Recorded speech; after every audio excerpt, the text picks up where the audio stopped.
Mr. Poe, there's an urgent matter. No. I want to hear what this man haircut has to say.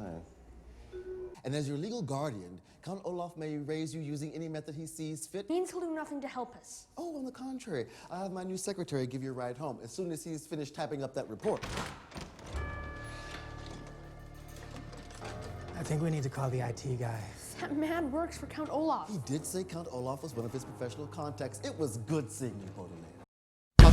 Yeah, so, wait a second. Yeah, so, wait a second. Yeah, so, wait a second. Yeah, so, wait a second.